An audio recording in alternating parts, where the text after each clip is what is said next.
Assalamualaikum warahmatullahi wabarakatuh.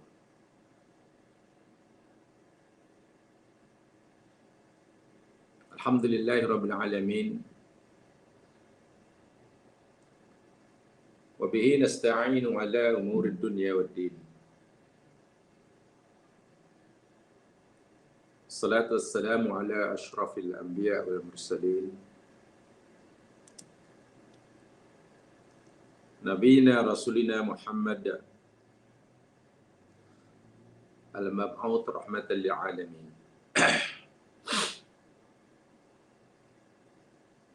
Wa ala alihi wa ashabihi wa atba'ihi wa man ihtada bihadyihi wastanna bisunnatihi wa salaka ala tariqihi ila yaumiddin.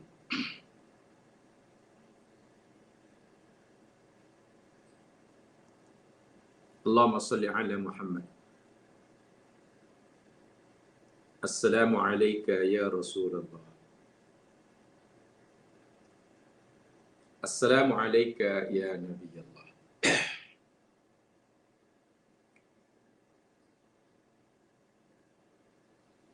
Qala Allah Ta'ala ba'da a'udzu billahi minasyaitonir rajim. Alhamdulillahilladzi anzala 'ala 'abdihil kitab wa lam yaj'al lahu 'iwaja.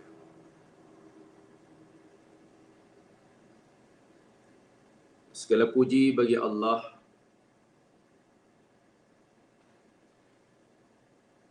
Zat yang telah menurunkan Alkitab, yakni Al-Quran, kepada hambanya.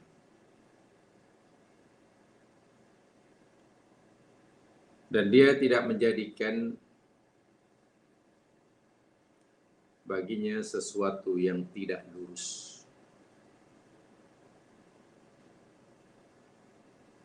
Tidak ada di dalam Al-Quran sesuatu yang bengkok, yang tidak lurus, yang tidak semestinya ada tetapi ada, yang semestinya ada tetapi tidak ada, atau sebenarnya tidak ada tetapi ada.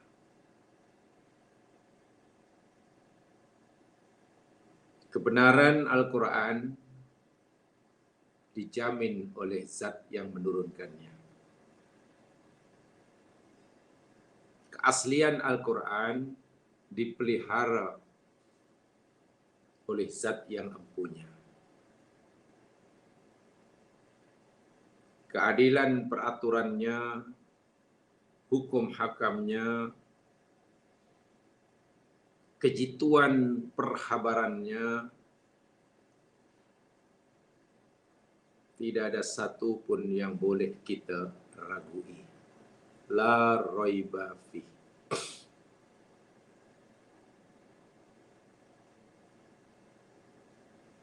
Ini bermakna jika sekiranya semasa kita mempelajari Al-Quran, mengkajinya, mentadaburinya, lalu kita fahami ayat yang kita kaji tersebut, seakan-akan susah untuk kita terima karena mungkin tidak sesuai dengan apa yang kita fikirkan. Segeralah kita menginsafi diri. Hal itu berlaku kerana ketidakmampuan kita, atau kerana kita belum mempunyai kemampuan yang cukup untuk memahami apa sebenarnya yang dikehendaki oleh Allah Subhanahu wa taala melalui firman-Nya.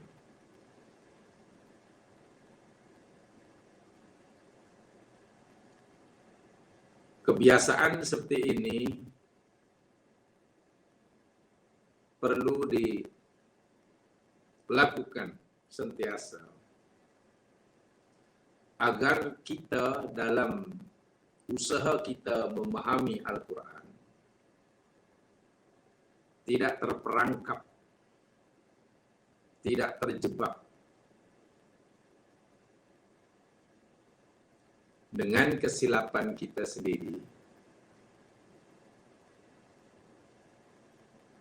sehingga kita nanti akhirnya cenderung memaksa maksud Al-Quran mesti sama dengan apa yang kita fikirkan. Dan itu kesalahan yang sangat-sangat berat.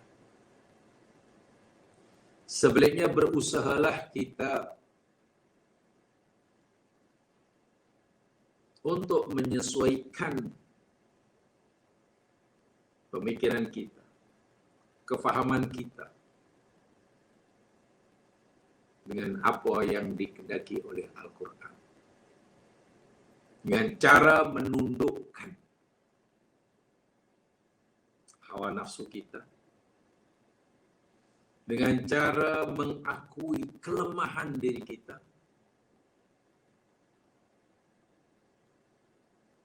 dengan cara menyadari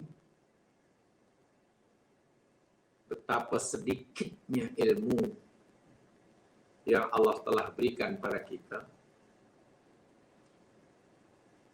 sehingga ketika kita berhadapan dengan samudera ilmu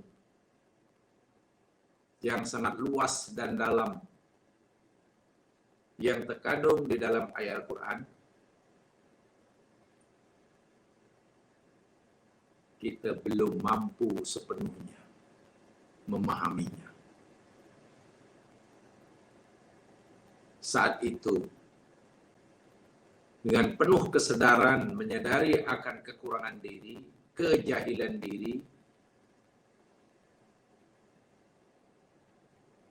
kita akan ikhlas mengucapkan Allahu Akbar. Subhanallah. Allahu Akbar. Subhanallah.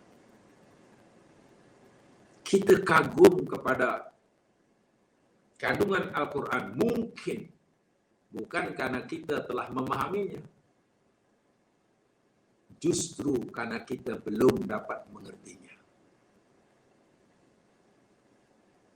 Kita meyakini akan kebenarannya mungkin bukan karena kita telah mengertinya, tapi justru karena kita belum dapat memahaminya. Kita yakin akan kebenarannya justru karena kita tidak mampu memahaminya.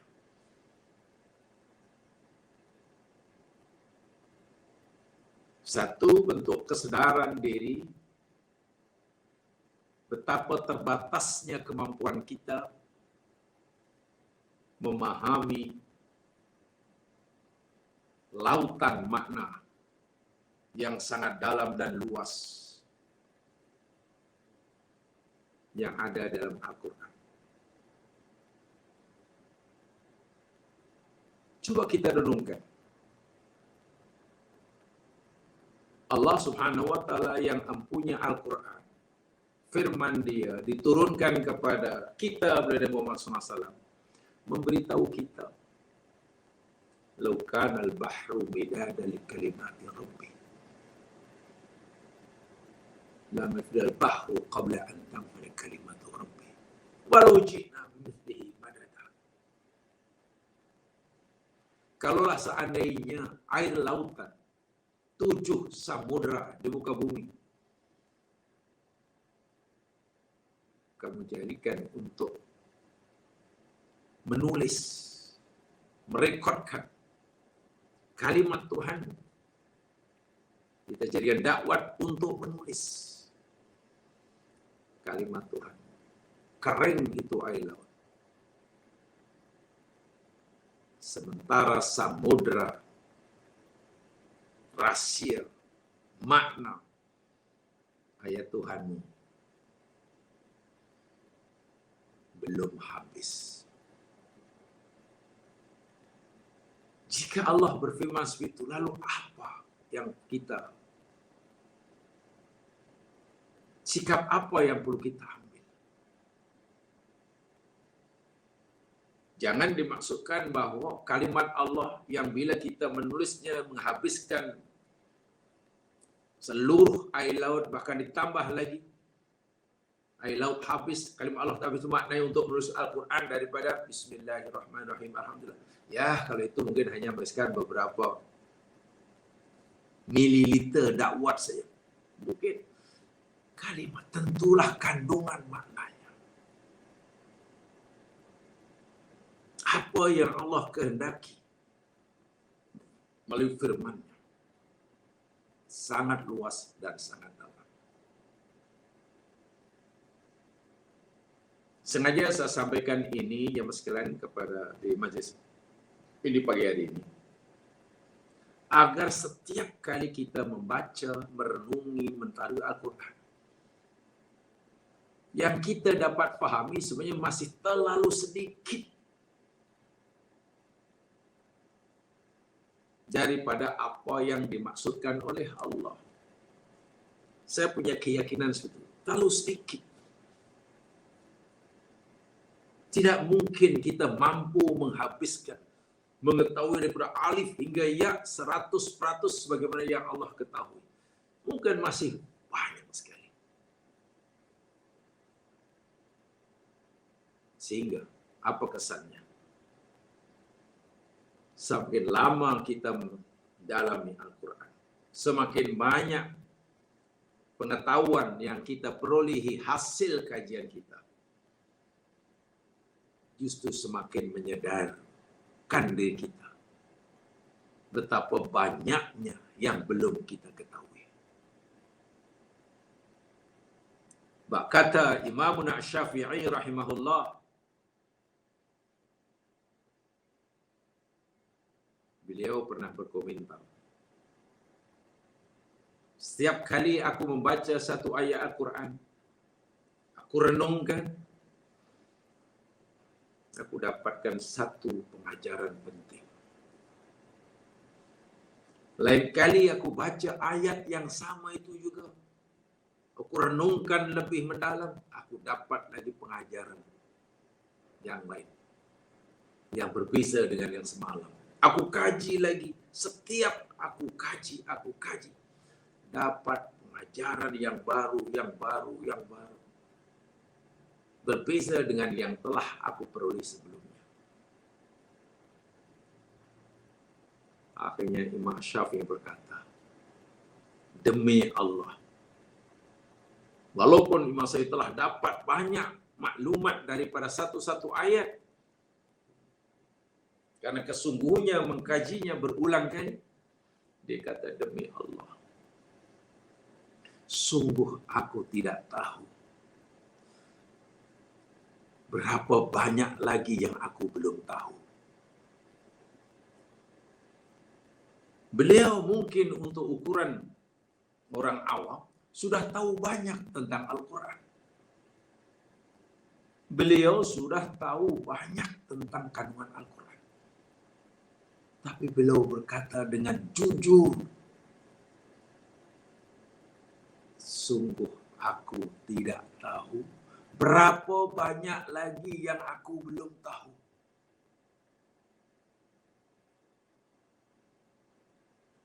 Dengan kata lain, beliau menyadari sungguh apa yang dia telah pahami itu sangat-sangat sedikit dibandingkan yang belum diketahui dan dipahami. Akhirnya beliau menjadi ulama yang besar, yang tawadhu. Itu akhirnya ilmu banyak, pengetahuan tentang agama sangat luas dan mendalam. Tapi karena dia sedar, aku tidak tahu berapa banyak lagi yang aku belum tahu. Beliau menjadi orang yang alim, yang sangat tawadhu. Merasa bukan siapa-siapa dan bukan apa-apa. Dengan ilmu yang banyak itu, bila beliau berhadapan dengan kitab suci Al-Quran. Kalau jiwa sudah begitu, kalau sudah otak dipenuhi dengan ilmu sebanyak itu, hati pula menyadari betapa sedikitnya ilmu yang telah diketahui, karena yakin masih terlalu banyak yang belum diketahui. Sangat tawadhu. Coba bila orang sudah seperti itu, mana ada ruang dalam diri seorang itu untuk takabur dengan ilmunya, sombong dengan kepintarannya, merasa dia yang paling benar. Mana-mana pendapat yang tak sama dengan pendapatnya salah.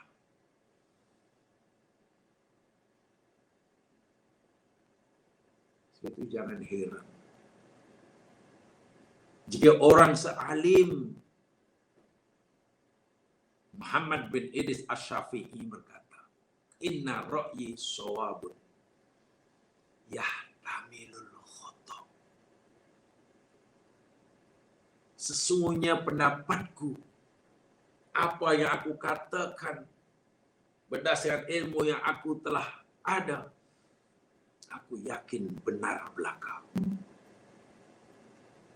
Fatwaku benar belaka, pendapatku benar belaka, aku yakin. Yahtamilu khata, tapi mungkin salah.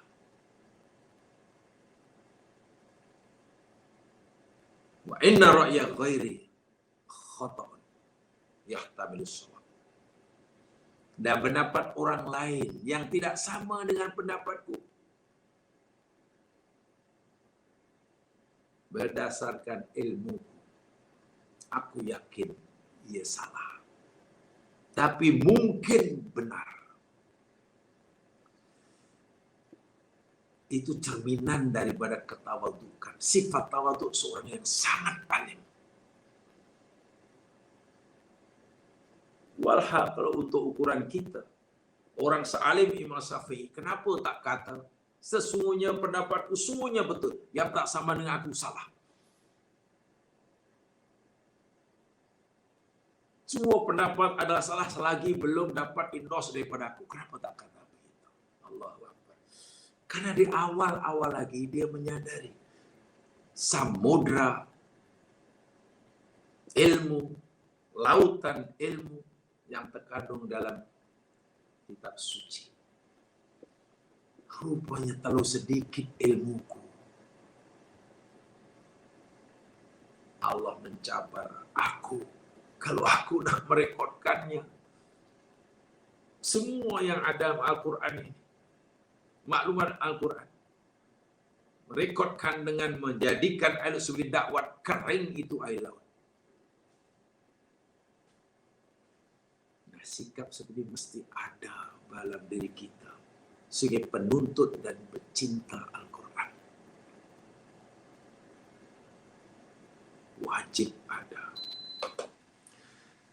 Yang dirahmati sekalian,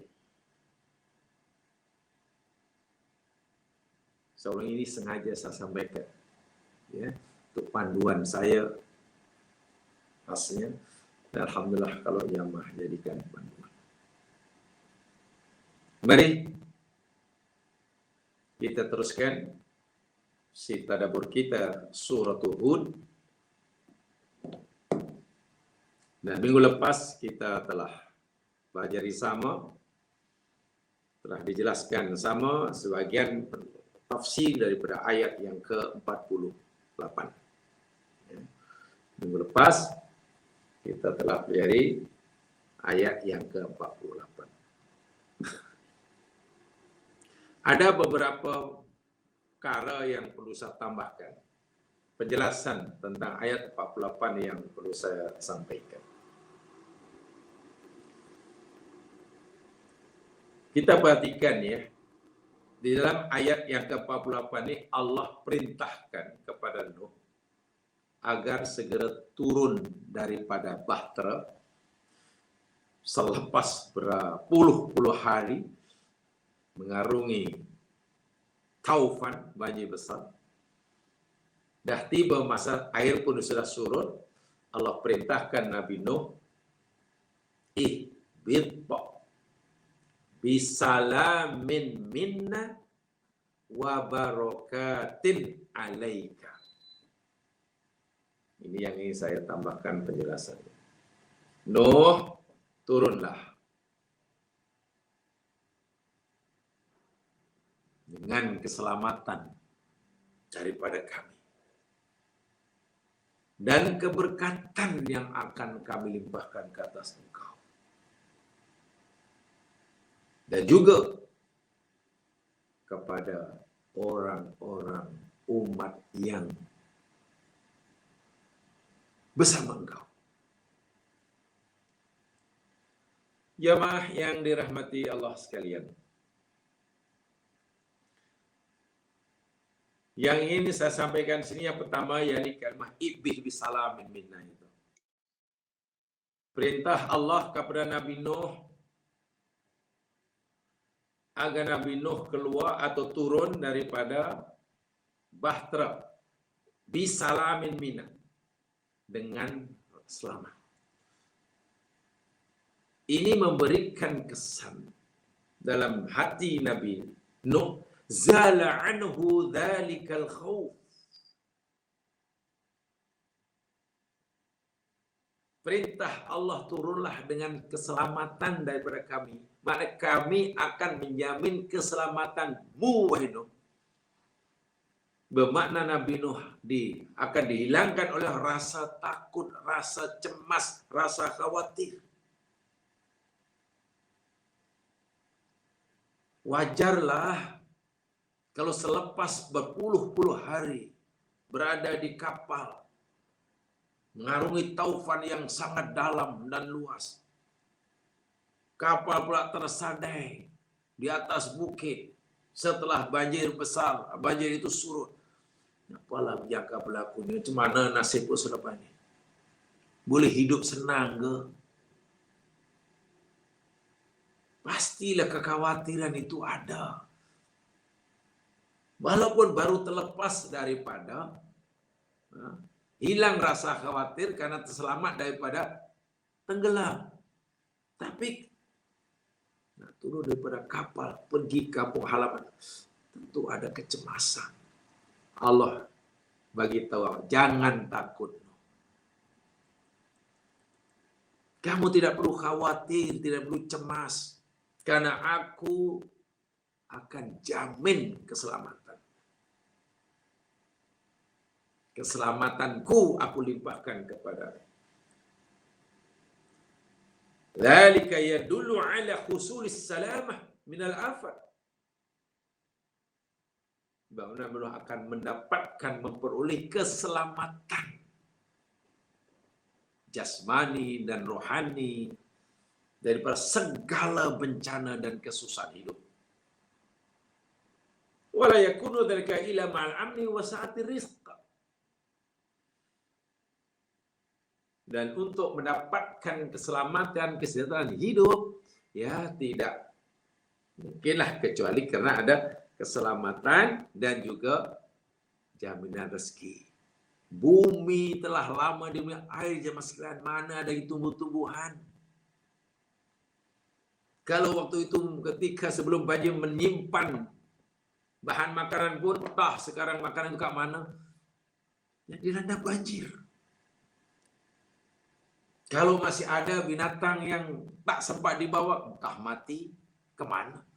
Apalagi makanan tak ada, tentu makanan tak ada, sumber air macam mana? Rumah macam mana?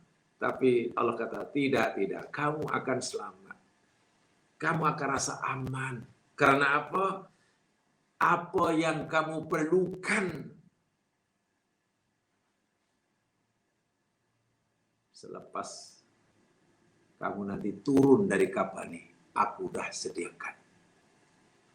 Mungkin pikiran kamu yang terlintas, kebun aku sudah rusak, tanaman sudah, jangan khawatir. Ada. Jaminan Allah, salam. Makna salam itu sudah Masya Allah. Melampaui segala-galanya. Apa yang kita akan perlukan, yang kita perlukan dalam hidup untuk membolehkan kita mendapatkan kebahagiaan sudah tersedia atau disediakan oleh Allah. Bagaimana caranya? Ya terpulang pada Allah. Bukan itu saja.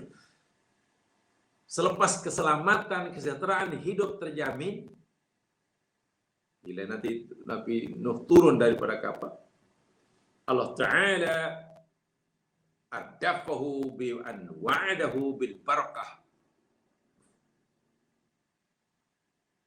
Allah melimpahkan pula dengan keberkatan. Apa makna berkah di sini? Bermakna ibaratun anid dawami wal baqa.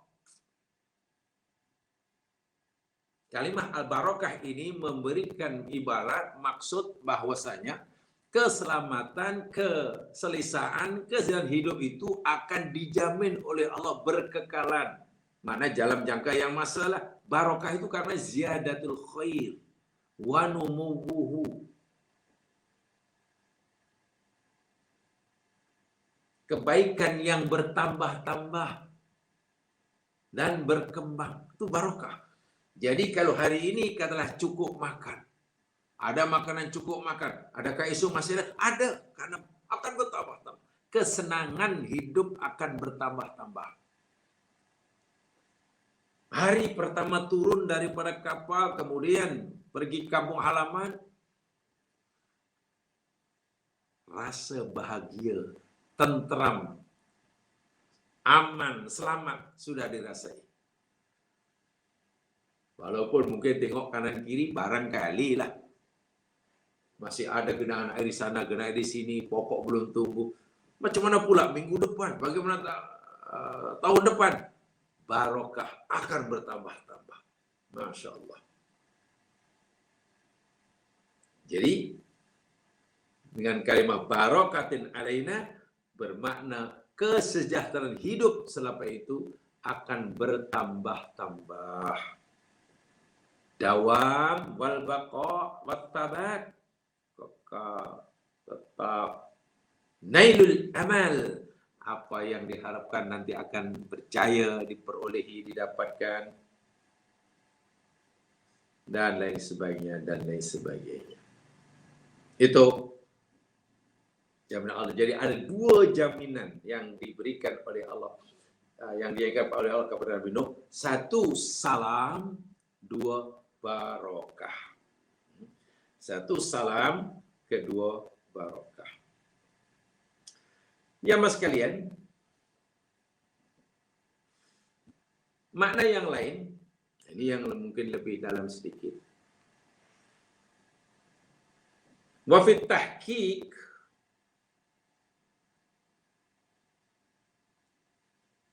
innahu ta'ala innama 'azama sya'na Nuhin bi isalis salamati wal barakati minhu ilaihi. Sesungguhnya Allah Subhanahu wa taala, tatkala Allah Subhanahu wa taala mengagungkan ya atau membesarkan keadaan Nabi Nuh, memuliakan keadaan Nabi Nuh dengan diberikannya keselamatan, keberkatan dengan kalimat bisalamin minna wa barakatuh. Hadza yadullu ala anna as-siddiqin la yafrahuna bin ni'mah min haitsu innaha nikmah. Ini yang lebih tafsir yang lebih dalam lagi. Memberi maksud bahwasanya orang-orang siddiq. Siddiq itu orang yang membenarkan ya, golongan yang tinggi yang sekian. Tarafnya itu bawah nabiyin, min nabiyin wasiddiqin. Paling akhir nabiyin wasiddiqin wasyuhada wassalihin. Salihun itu tingkat paling bawah. Siddiqin itu paling tinggi. Orang yang sudah pada makom siddiqin, bukan hanya solihin saja, tapi siddiqin, la yafrahuna bin ni'mah min haitsu innaha nikmah. Dia tidak bergembira dengan nikmat kerana ianya nikmat. Coba saya ulangi, tolong direnungkan. Orang yang bertaraf bermakom siddiqin, bila Allah beri nikmat, dia tidak bergembira dengan nikmat semata-mata kerana itu nikmat. Bukan. Sehat itu nikmat kan, ya Mas? Ya, nikmat. Bila kita sakit, lalu Allah beri kita sehat, gembira atau gembira? Gembira. Gembira pasal sihat ke apa? Ya iyalah, pasal sihat saya sekarang. Gembira betul, wah saya sekarang jadi sihat. Dulu tempoh hari saya susah, sekarang saya senang. Tempoh hari saya banyak tak mampu bayar hutang, sekarang bukan saya tak mampu bayar hutang, bahkan mampu memberi pinjaman pada orang. Dulu saya tak ada rumah, sekarang saya dulu rumah pun sewa, sekarang saya mampu menyewakan banyak rumah. Seronok kan? Seronok dengan nikmat. Tapi orang yang makomnya siddiqin tidak gembira dengan nikmat hanya karena semata-mata karena dia nikmat. Walakinnahum innama yafrahuna bin ni'mati min haitsu innaha minal haqq. Tapi orang yang bermakom siddiqin itu gembira dengan nikmat kerana ia datang daripada al-haq. Bahasa yang mudah. Orang bermakom siddiqin tidak gembira kerana pemberian, tapi gembira karena si pemberinya. Orang yang belum sampai makom siddiqin mungkin gembira dengan pemberian. Tidak gembira dengan si pemberinya, bahkan dilupai yang memberikannya. Betul, sehat itu gembira, menggembirakan.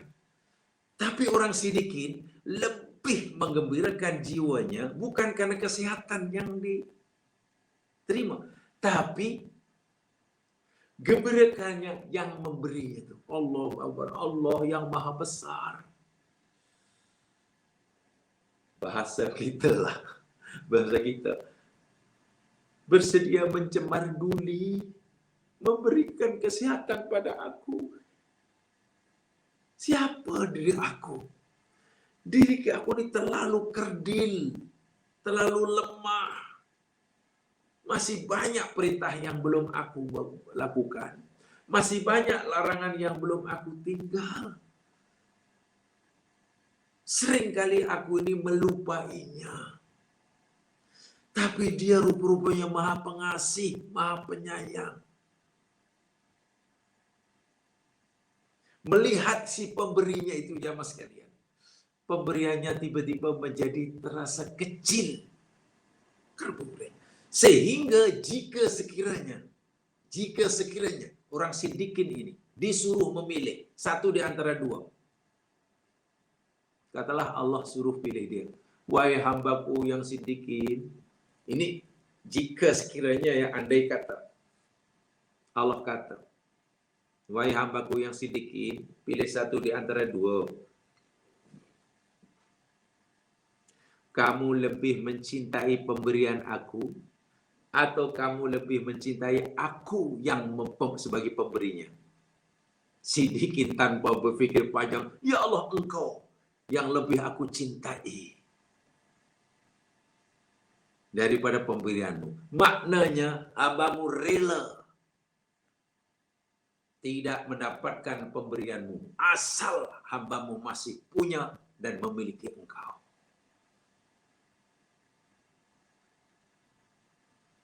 Jadi itulah siddiqin.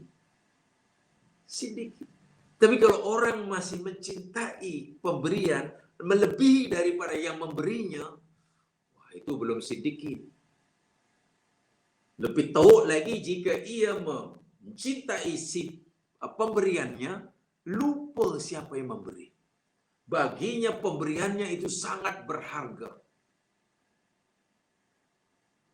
Sedih, kecewa, menangis bila kehilangan pemberiannya. Tapi sikit pun tak rasa menderita karena berjauhan dengan pemberinya. Itu bukan Siddiqin, tak tahu apa nama dia. Itu apa dia. Nah, sebab itulah dalam ayat ini tengok apa sebut? Bisalamin minna. Itu yang saya masukkan tadi. Minna. Kenapa disebut minna? Cukuplah ihbit bisalam. Cukuplah. Turunlah waino dengan keselamatan. Sudah. Dari segi bahasa, tanpa kalimah minna itu sudah okey dah. Dari segi percakapan, mukhatabah.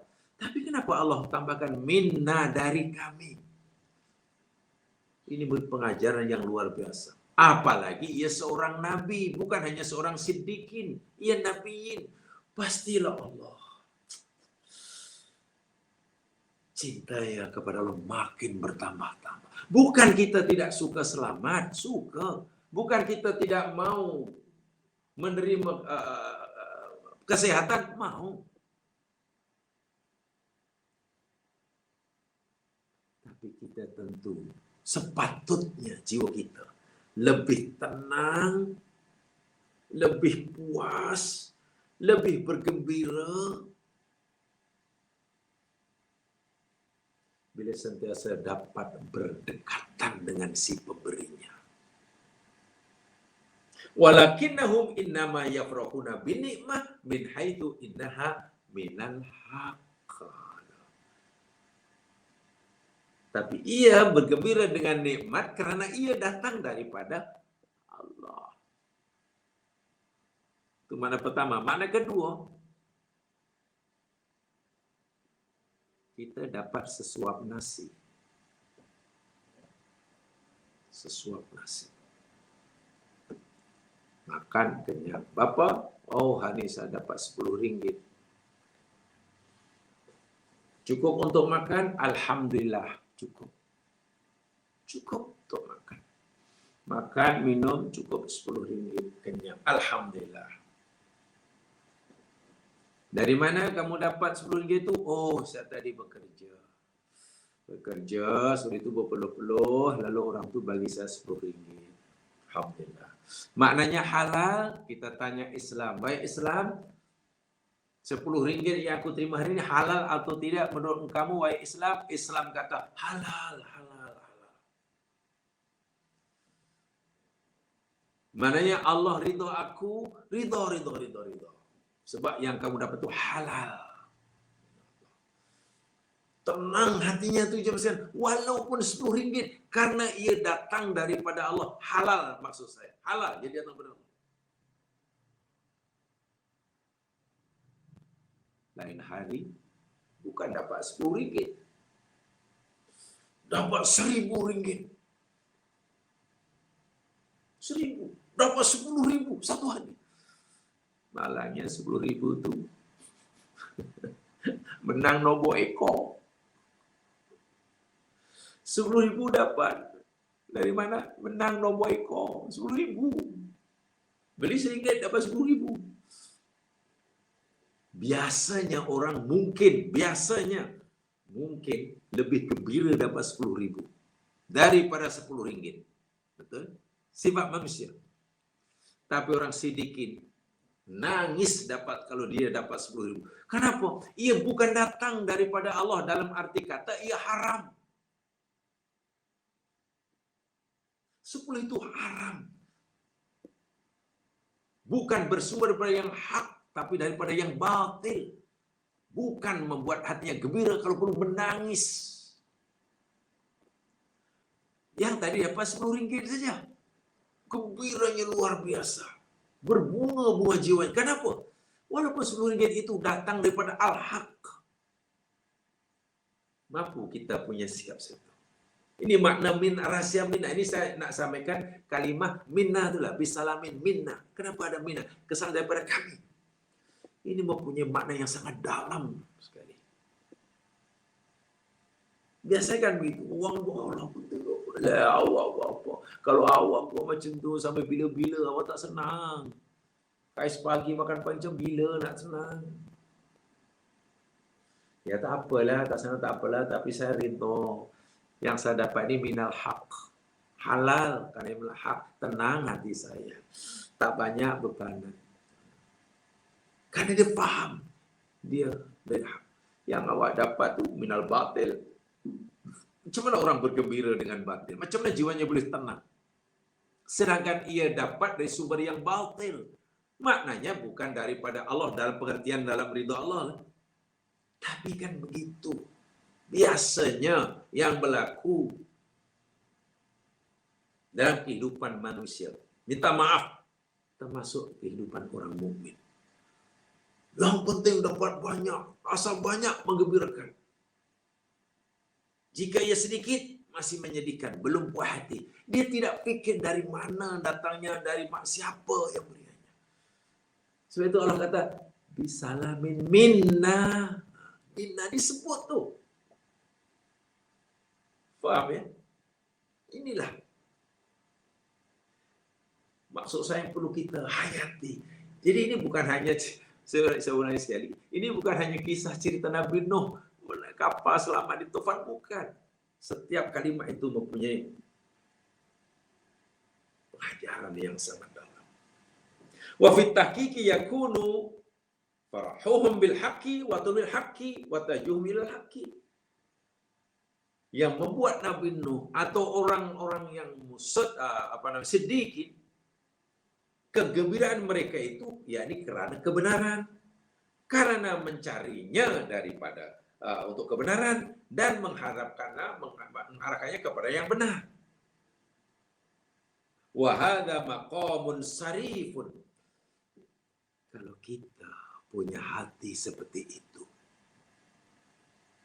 kita merasakan hati kita, kegembiraan kita rupanya bukan kepada yang ada di tangan kita, tapi yang membuat kita gembira jadi karena dari mana yang kita dapat ini. Percayalah ya mas sekalian. Hada maqamun sarifun. Ini adalah maqam yang sangat-sangat mulia. Tinggi sekali. La ya'rifuhu illa khawasullah ta'ala. Tidak ada orang yang dapat mengenalinya, mengertinya, kecuali benar-benar orang yang sudah sangat hampir dengan Allah Subhanahu wa ta'ala. Fa'inal faraha bis salamah wa bil barakah min haitsu huma salamatun wa barakatun. Keselamatan apapun, besar ataupun kecil, banyak atau sedikit, keberkatan manapun, banyak atau sedikit, bila ia datangnya daripada yang benar, itulah punca kebahagiaan hidup dunia akhirat yang sebenar. Walaupun mungkin keselamatan dan keberkatan yang sedikit. Sebaliknya,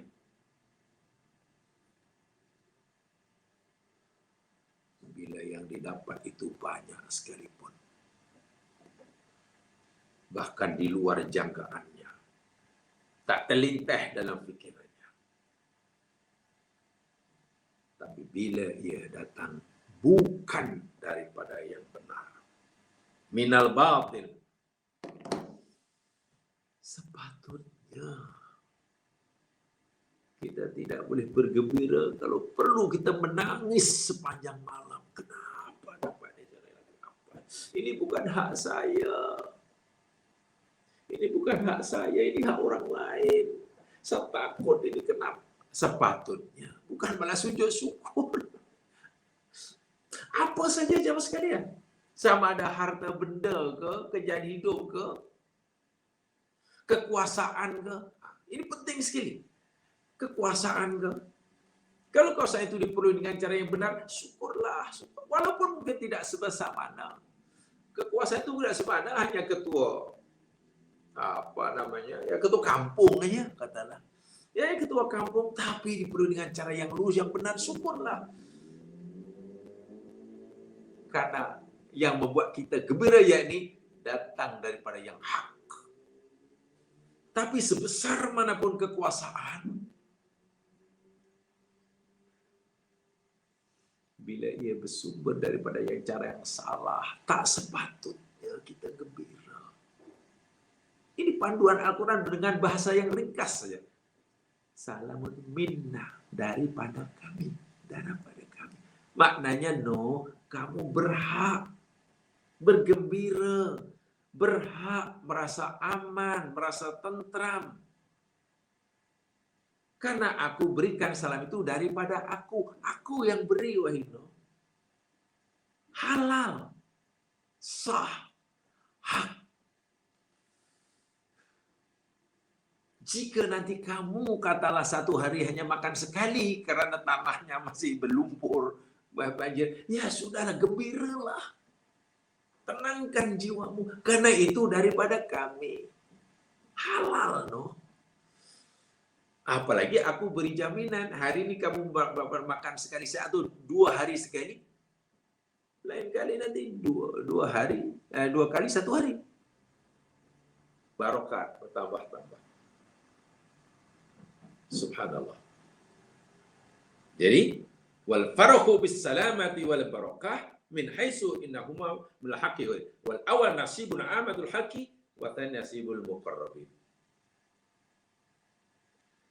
Kalaulah keselamatan yang Allah berikan pada saya, ada orang kita selamat, orang kafir pun selamat, orang selalu ingat Allah pun bawa kita selamat, orang yang nak merompak membawa kereta pun selamat, namanya kan, selamat. Orang yang beriman pada Allah makan selamat, tak sakit. Orang yang makan hal haram pun tak sakit juga selamat. Keselamatan ini namanya nasibun ammah, namanya. Berlaku pada semua orang. Nasibun ammah, berlaku pada seorang. Kenapa saya buat vaksinasi, berguna suntikan vaksin, okey, tak sakit, tak ini. Pak Imam tu okey, Pak Haji okey. Tu si orang bukan Islam, saudara kita orang Islam yang Hindu, yang sama pun selamat juga, sama-sama tak sakit juga. Katalah tak sakit juga semuanya. Tu ada bencana alam, itu Pak Haji itu selamat. Jirannya yang juga orang bukan Islam selamat juga, sama-sama. Ini namanya keselamatan salamah nasibun ammah yang Allah berikan pada semuanya. Tidak berbeza antara A dan B. Adapun yang kedua, yakni apabila orang dapat keselamatan dan dia gembira dengan karena datang daripada yang hak, itu nasibul muqarrabin. Itu habuan bagi orang-orang yang dekat dengan Allah. Mungkin dari segi bentuknya, dari segi zahirnya sama-sama itu keselamatan, sama-sama itu kesehatan, sama-sama itu kejayaan, sama-sama itu harta benda, mungkin. Tapi hakikatnya berbeza, ya, berbeza. Ini kalimat minna. Baik, jemaah sekalian. Nampaknya kita sampai kepada ayat terakhir daripada rangkaian ayat-ayat yang menceritakan kisah Nabi Nuh alaihissalam. Yang sebagaimana telah kita pelajari beritahu tempoh hari, kisah Nabi Nuh alaihissalam yang dianggap paling lengkap lah. Paling sebenarnya di dalam surah ini, surah Hud ini. Dalam Quran tidak hanya pada dalam surah Hud, kisah Nabi Nuh, dalam berbagai surat yang lain, tapi yang paling panjang dan dianggap paling lengkap ada dalam surah Hud ini. Dan kisah Nabi Nuh dan kaumnya itu Allah tutup dengan ayat yang ke-49. Ini ayat terakhir ya, untuk penutup kisah Nabi Nuh. Baik, apa pengajaran kita boleh ambil nanti daripada ayat 49 ini? Mari kita pelajari perlahan-lahan.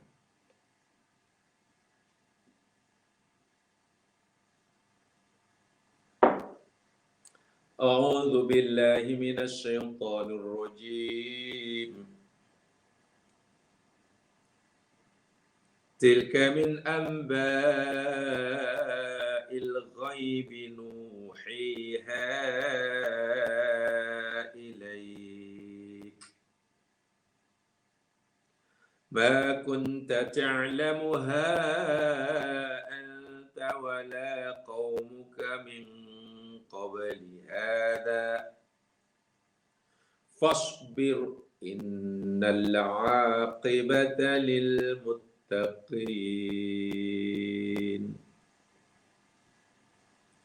Tilka itulah, min sebagian daripada, amba'il ghaib perkhabaran-khabaran atau berita-berita gaib. Nuhiha kami mewahyukannya kepada engkau wahai Muhammad. Ma kunta tidak adalah engkau ta'lamuha engkau mengetahuinya berita gaib itu. Kisah Nabi Nuh ni Muhammad ini sebagian dari berita gaib yang aku wahyukan padamu. Gaib bagi kamu karena kamu tak pernah mengetahuinya. Kamu belum lahir ketika peristiwa Nabi Nuh ni, kan gaib bagi Nabi. Kau tidak mengetahui antang kau wala qaumuka dan juga tidak kau pun tak tahu min qabli hadha sebelum ini. Maknanya boleh kata pengetahuanmu tentang Nabi Nuh, kisah Nuh dan kaum ini kosong sebelum ini. Tak tahu apa-apa. Bila engkau tiba-tiba mampu menceritakan dengan sangat indah, teratur, cermat, detail, ya itu karena aku yang beritahu. Nah, ayat ini kan bukan bahwa Al-Quran itu 100% firman Allah, bukan karangan Nabi. Allah sendiri memberitahu kita, kau tak tahu apa-apa. Bila engkau sekarang boleh cerita itu kerana nuhiha, aku yang bagi tahu, yang beri wahyu. Sebab itu jika kaum kamu wahai Muhammad menolaknya, menuduh kamu yang mereka cerita ini, mengaranglah, ahli nujumlah, bomohlah, ahli sihirlah, dapatlah macam-macam lah celaan mereka. Fasbir, sudahlah sabarnya. Tahan keinginan kamu untuk kecewa.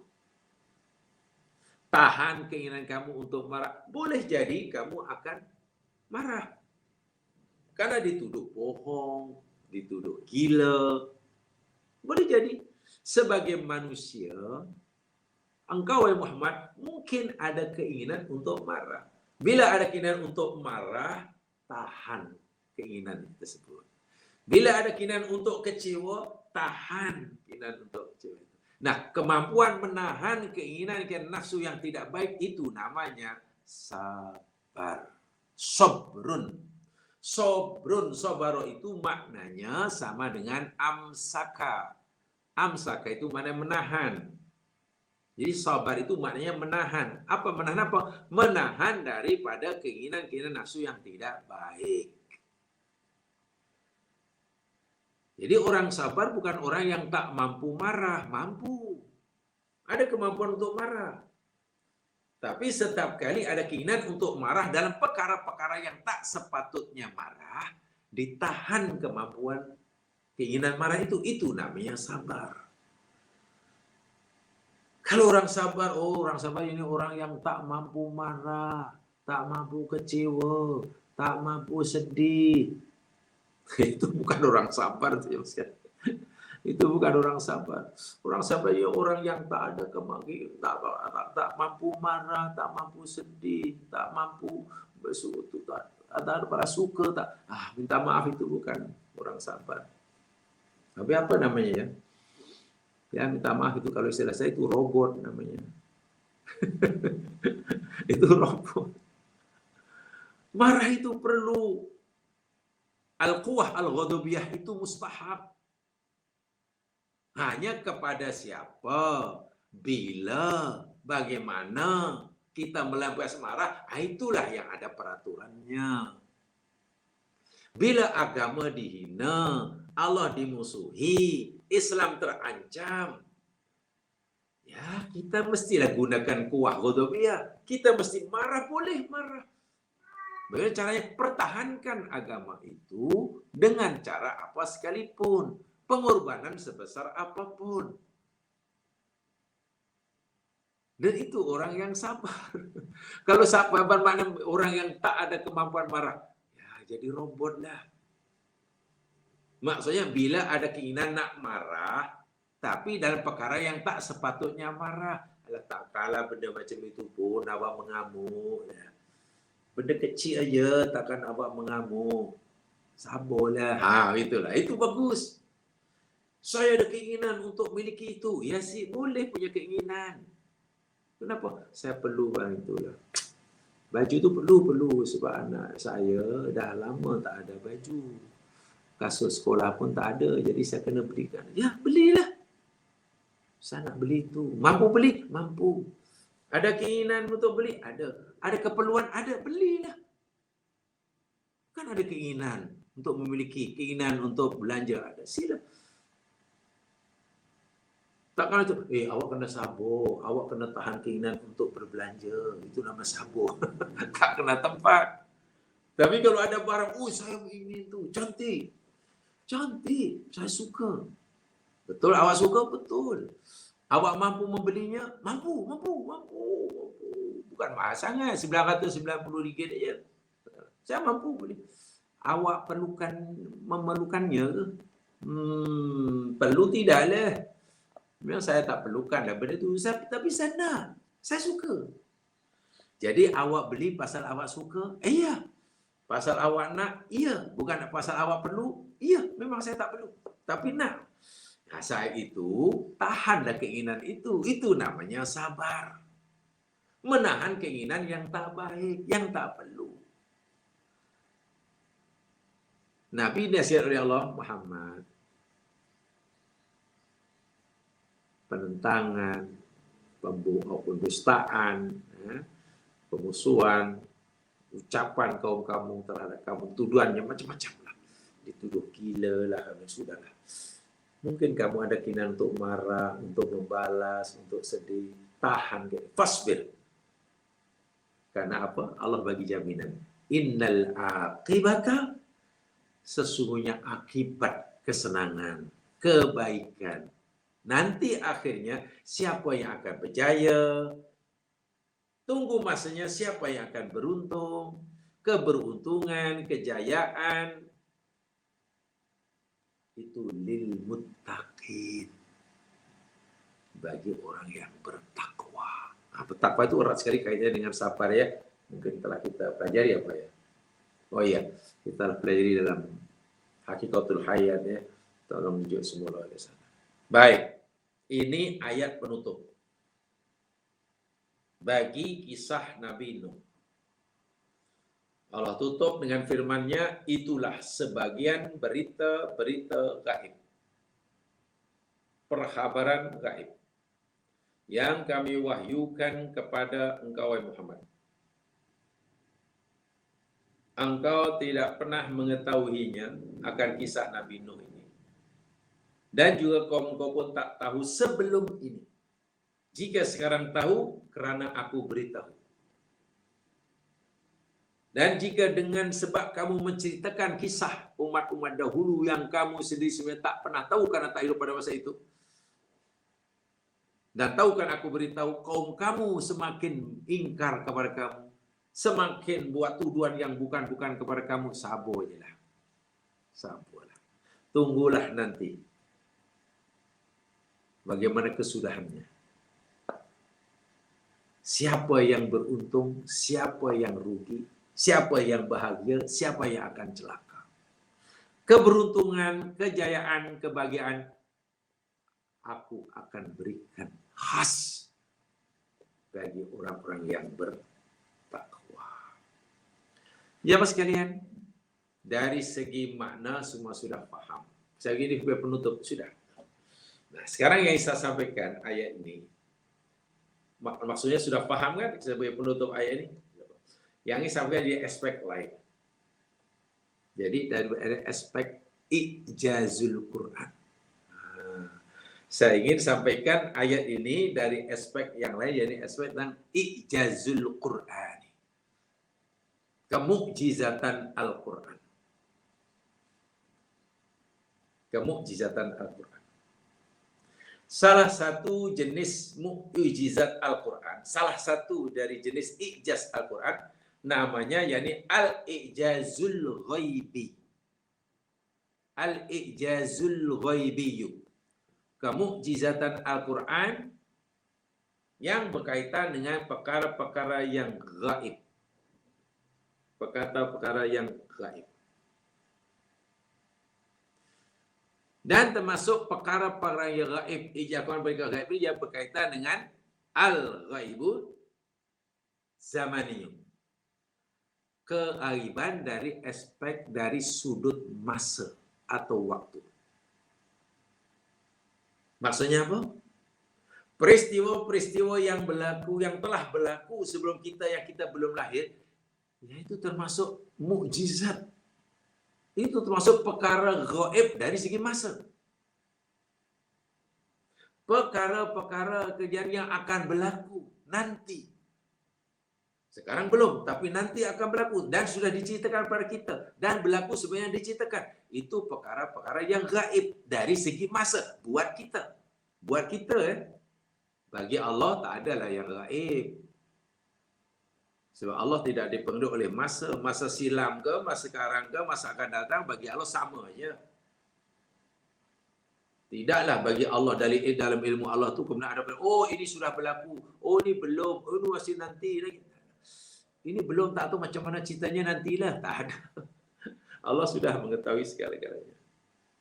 Nah, ayat ini saya ingin menjelaskan memahaminya dari aspek ijaz ini. Jadi tafsirnya dari segi al-ijaz, ijaz Qur'ani dari sudut ijaz al-ghaibi. Ahadu wujuhil ijazil Qur'ani wa ash'aruha huwa ikhbarul Qur'anil Karim 'anil umuril ghaibiyah. Salah satu daripada aspek kemukjizatan Al-Quran ialah perkhabaran Al-Quran tentang perkara-perkara yang gaib. Saya ulangi. Salah satu daripada aspek kemukjizatan Al-Quran yakni pemberitaan Al-Quran tentang perkara-perkara yang gaib. Allati la yumkinu al-itla'u 'alayha wa yastahillu al-'uqul 'ala at-tanabbu'i biha. Perkara-perkara gaib mana tidak mungkin diketahui. Tak mungkin diketahui oleh akal kita. Tak mungkin kita punya kemampuan untuk mengetahui. Tak mungkin. Dan mustahil akal dapat menghabarkannya. Kama la yumkinu kasbuha bil fikri wal hisabat al-madiyah. Sebagaimana akal kita tidak mampu membongkar, menyingkapnya, mendedahkannya.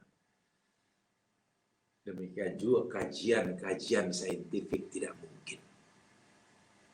Coba, kalau kita hendak mengetahui kebenaran kisah Nabi Nuh dan kaumnya seperti yang Quran cerita itu, macam mana kita mengetahui kebenaran jika Quran tak cerita lah? Karena tidak ada jalan, tidak beritahu kita. Mampukah kajian-kajian ilmiah mengetahui akan kisah tersebut? Sedalam apapun kajian seorang, lalu menceritakannya berulang sampai ini kisahnya gini-gini. Nabi Nuh buat kapal kaum yang ini, bagaimana caranya, bla bla bla bla. Berlaku banjir sekian, bla bla bla. Mampu percaya? Tak mungkin. Ini perkara gaib. Gaib maknanya bagi kita lah. Kalau pada zaman Nabi Nuh tak gaib lah, mereka sedang mengalami. Ini sejarah. Ini namanya ghaib, ijazul ghaibi. Termasuk ghaibut zaman. Di dalam ayat ini, jamaah sekalian, dalam ayat inilah ada al-ikhbar an ghaibil madhi namanya. Al-ikhbar an ghaibil madhi. Quran memberitahukan kepada kita tentang peristiwa-peristiwa yang telah berlaku pada masa silam. Peristiwa Nabi Nuh ni kan telah berlaku kan. Ini namanya ghaibul madhi, kegaiban masa silam. Jadi kegaiban peristiwa yang telah berlaku masa silam. Saya bacakan. Sampaikan teksnya ya. Huwa imba'ul Qur'anil Karim an ikhbaril madhi. Dia adalah satu contoh sebagai daripada pemberitaan Al-Quran tentang perkhabaran berkaitan dengan khabaran kejadian pada masa silam. Wa qasasil aqwamis sabiqin, dia juga kisah umat-umat dahulu. Wa baris salihin wa ma'urudah min ma'lumati riyad wa tafsilat tata'allaqu bihim. Dan juga apa saya berkaitan maklumat-maklumat dan riwayat-riwayat yang sangat terperinci yang berkaitan dengan mereka. Wa wajhul ijazil ghaibi fi hadzal umur, dan aspek ijaz ghaibi, kemukjizatan tentang perkara yang gaib berkaitan dalam masalah ini, andaha ahdasun madiyah. Karena yang jika Al-Quran itu yakni perkhabaran atau peristiwa yang telah berlaku masa silam. La ilma li yazina Muhammadin sallallahu alaihi wasallam. Dan memang tidak punya pengetahuan sikit pun tentang perkara ini.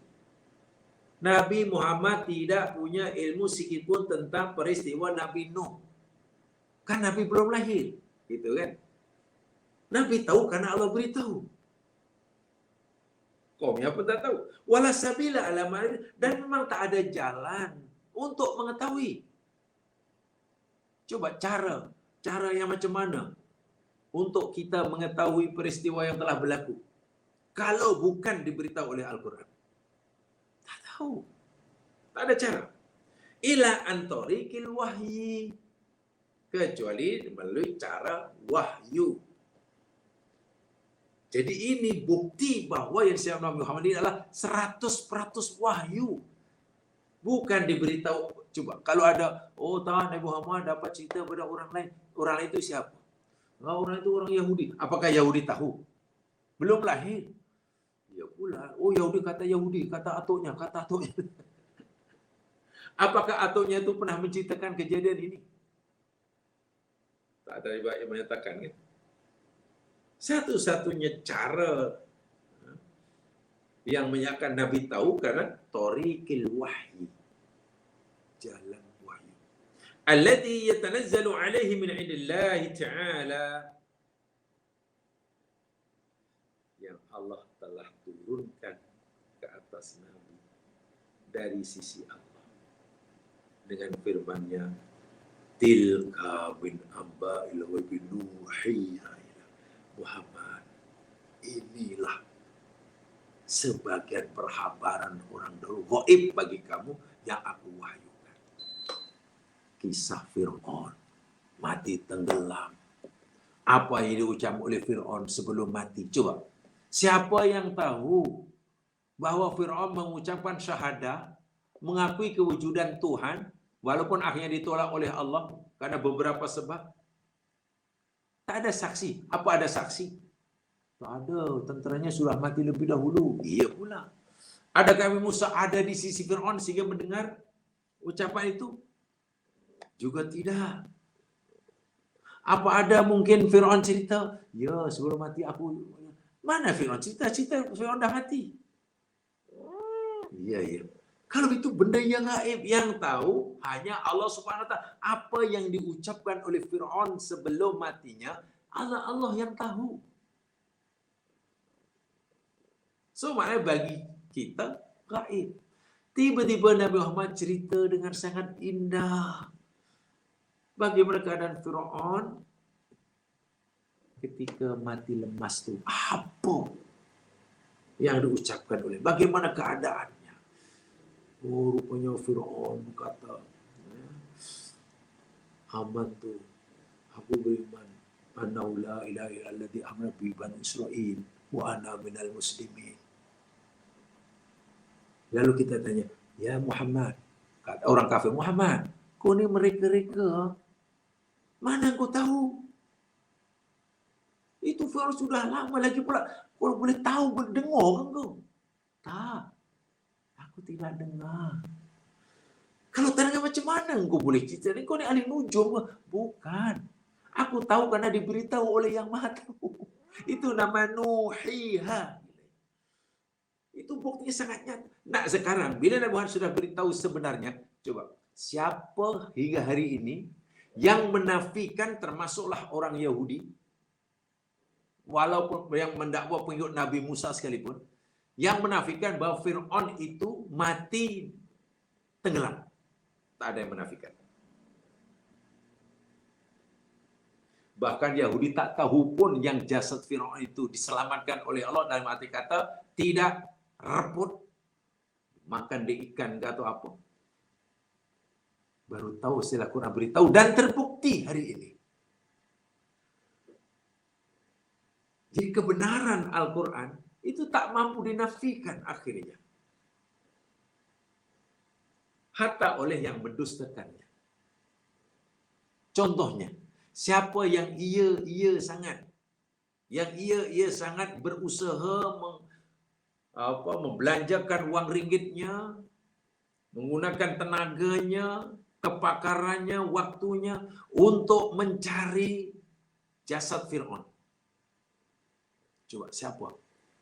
Yang kata jasad Fir'aun tidak reput Al-Quran. Yang menyampaikan kepada kita Nabi Muhammad SAW. Pada masa Nabi menyampaikan jasad Fir'aun itu masih utuh, tidak reput dimakan bumi, jasad Fir'aun belum diketemukan. Nabi sudah wafat, jasad Fir'aun belum diketemukan. Di mana kuburnya? Tak ada yang tahu. Zaman tak sahabat belum tahu, baru diketahui awal abad 19. Orang yang pertama dipercayai berjaya menemukan jasad Fir'aun, seorang pakar arkeologi namanya Elliot Smith. Elliot Smith setelah dapat kebenaran itu menggali di Lembah Raja, Valley of the King namanya, Wadil Muluk di Mesir, ditemukan jasad yang pelik, mumia yang aneh, lalu disimpan, belum dibuka. Akhirnya ini jadi bahan kajian dan disahkan akhirnya pada tahun-tahun berikutnya. Terakhir yakni tahun 1976 kalau tidak salah, seorang pakar doktor pakar bedah daripada Prancis ya. Mana namanya apa saya tahu. Maurice Bucaille ke, Maurice Bucaille ke, Maurice Bucaille ke, apa saya tahu lah. Jamaah yang tahu bahasa Prancis tahulah baca. Maurice Bucaille ke apa. Kan dapat kebenaran dan dikaji. Ya ini ada confirm Fir'aun, dikaji dibuat bla bla bla.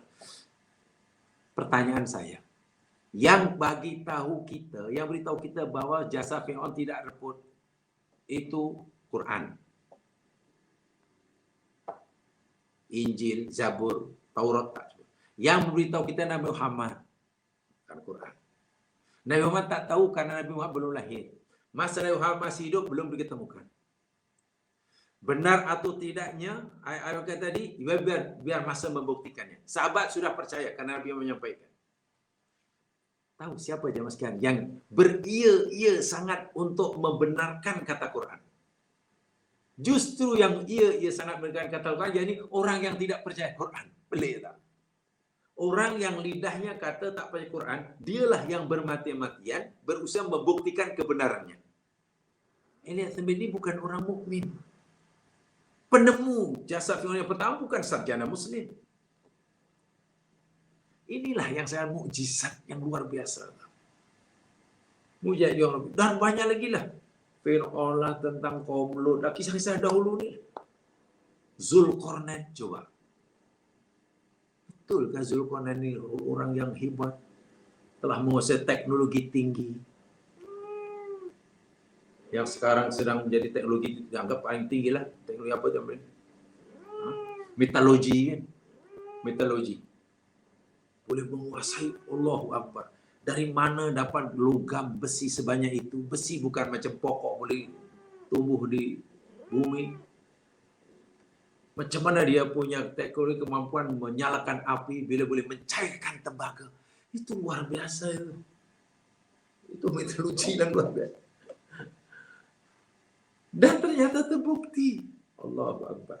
Ini namanya al-ikhbar an ghaibi madi. Termasuk kisah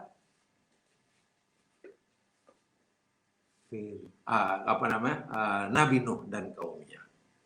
Ini dan ayat ini contohnya. Jadi betul-betul Nabi tak mungkin tahu, tak mungkin ada orang bagi tahu, tak mungkin Nabi ini mengkaji sejarah, tidak mungkin Nabi ini buat kajian arkeologi, tak mungkin, Nabi tak punya makna. Kalau semua tak mungkin, tapi Nabi boleh cerita yang sebenar-benarnya. Dan kebenarannya tidak ada seorang pun yang mampu menafikannya, termasuk orang yang dakwah tak percaya Al-Quran. Dari mana Nabi tahu?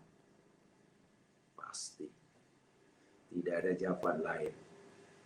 Melainkan pasti Nabi dapat daripada wahyu. Rabbul Jalil. Inilah kemuliaan Al-Quran. Kita mungkin tahu sejarah Melayu, sejarah dulu, sejarah Portugis, Belanda dululah. Macam mana orang yang dulu tak tahu asal usul nama Kuala Lumpur ni apa dululah. Atau mungkin yang paling lama lah nama Taiping ni dari mana asal usulnya.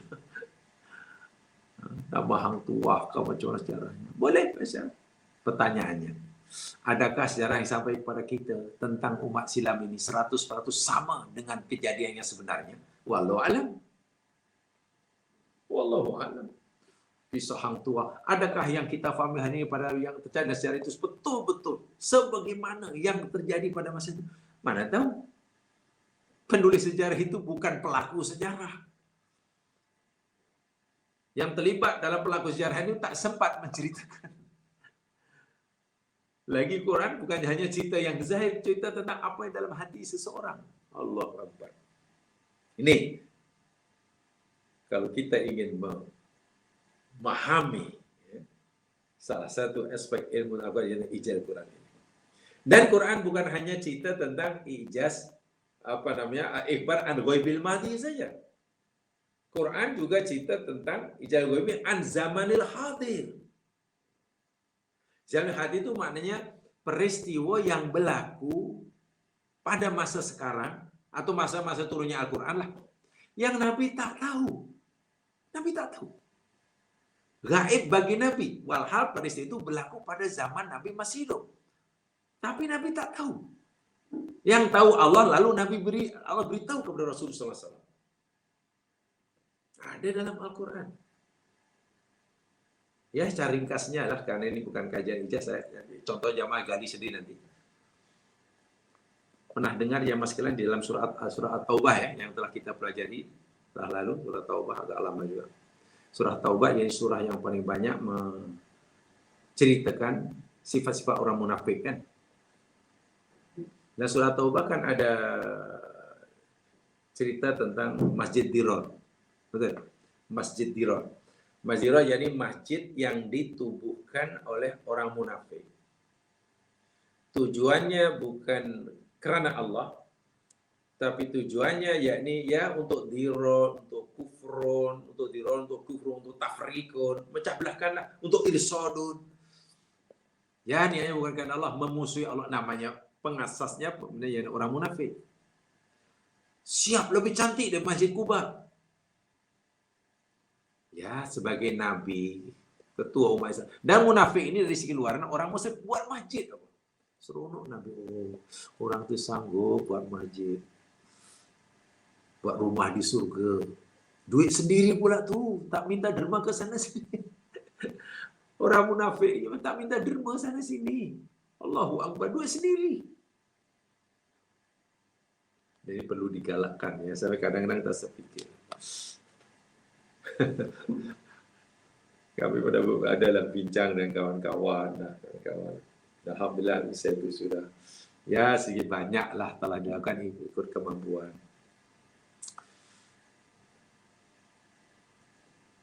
Di Malaysia banyak sekali pertubuhan Islam kan, usaha-usaha itu buat itu bagus, sangat bagus sekali.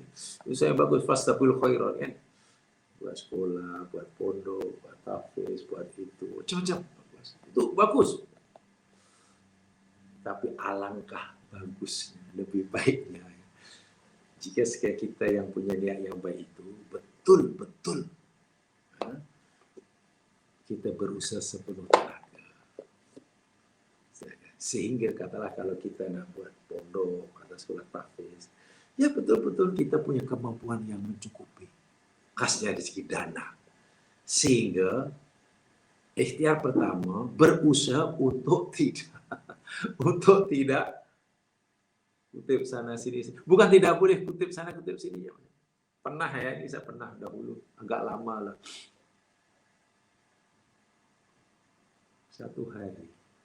Dalam satu hari pernah datang ke rumah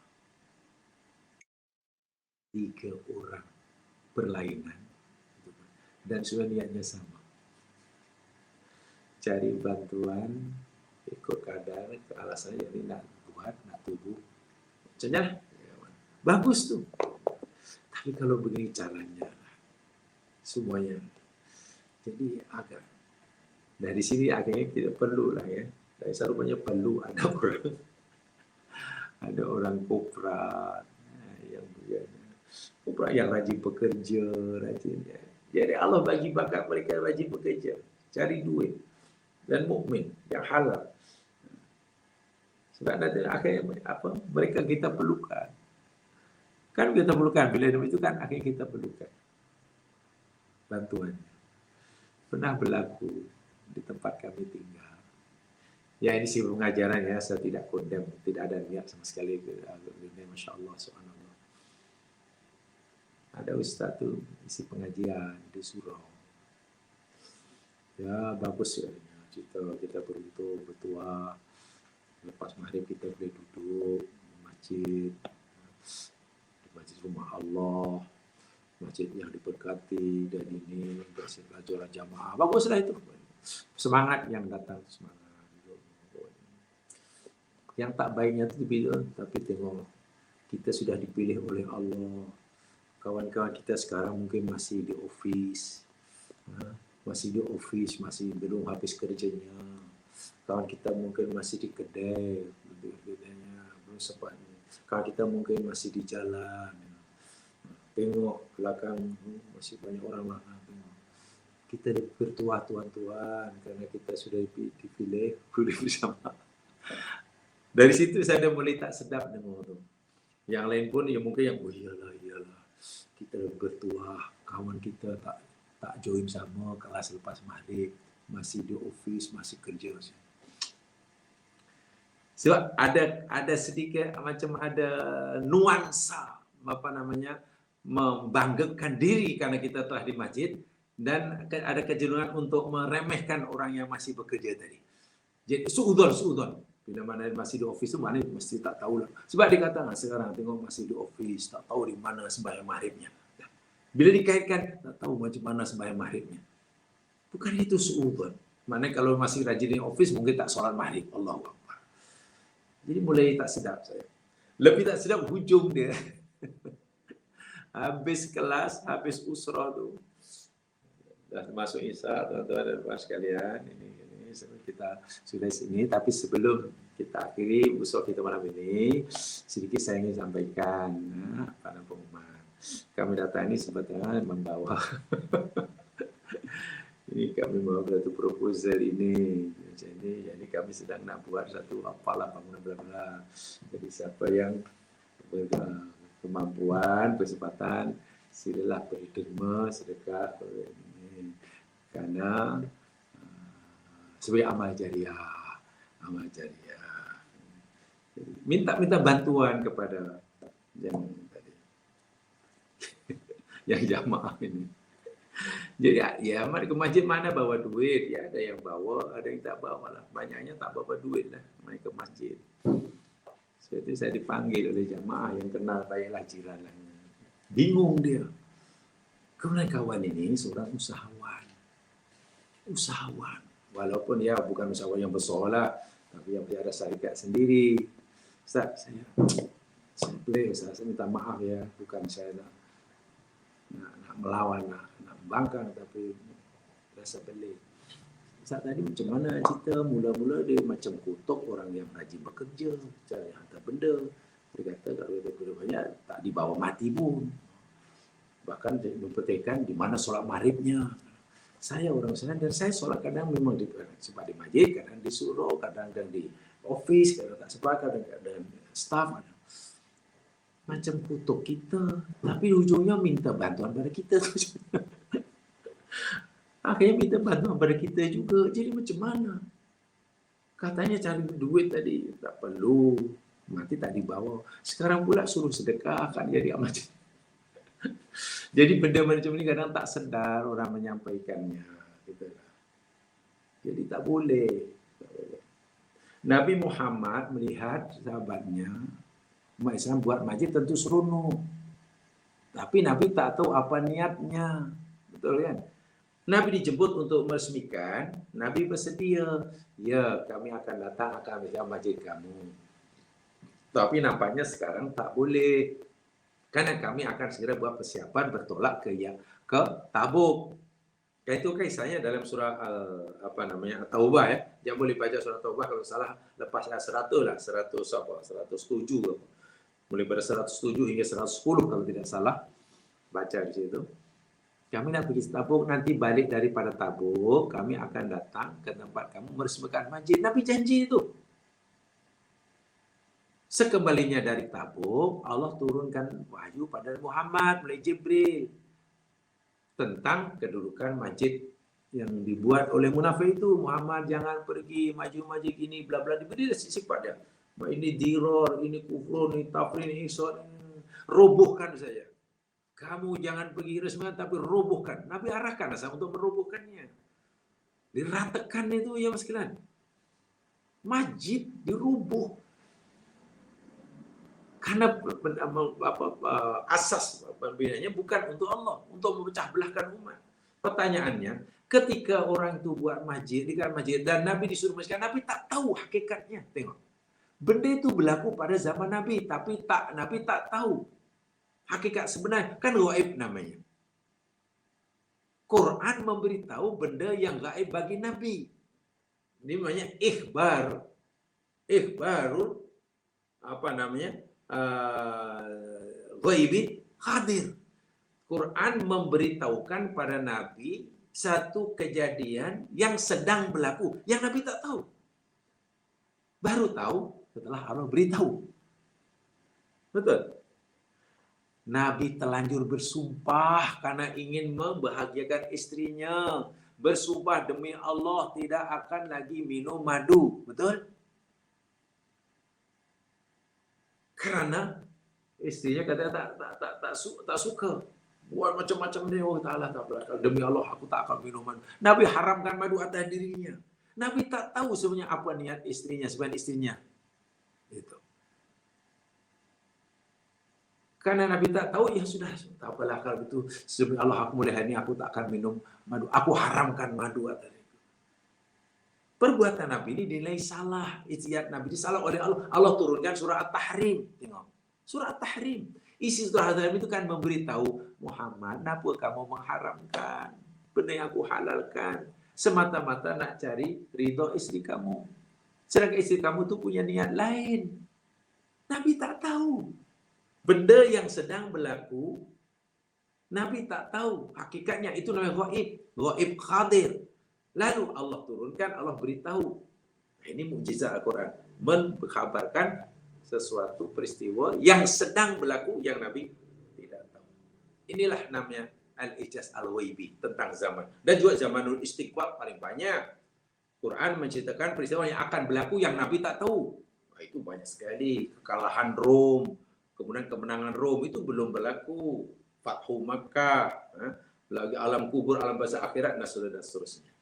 Jadi ayat terakhir ini ya mas sekalian, lebih elok kalau kita lihat apa aspek kemujizatannya. Ya mas sekalian, itu saja yang sempat saya sampaikan. Alhamdulillah kita nggak selesai sudah sajalah, kita cukupkan itu sajalah untuk kisah Nabi Nuh ini. Walaupun masih banyak, kalau kita cerita mukjizat sangat panjanglah, tapi karena tajuknya bukan mukjizat Quran, jadi saya tidak mau memperpanjang. Karena tajuknya bukan mukjizat Al-Quran, saya tidak mau memperpanjang. Gitu. Jadi saya rasa saya cukup itu saja untuk kisah ini. Mudah-mudahan bermanfaat buat saya. Yang benar-benar Allah, kurang lebihnya mohon dimaafkan. Subhanakallahumma bihamdika asyhadu an la ilaha illa anta astaghfiruka wa atubu ilaik. Alhamdulillah saya tukus illa alladziina aamanu wa amilus shalihaat tawassaw bil haqq wa tawassaw bis sabr. Assalamualaikum warahmatullahi wabarakatuh.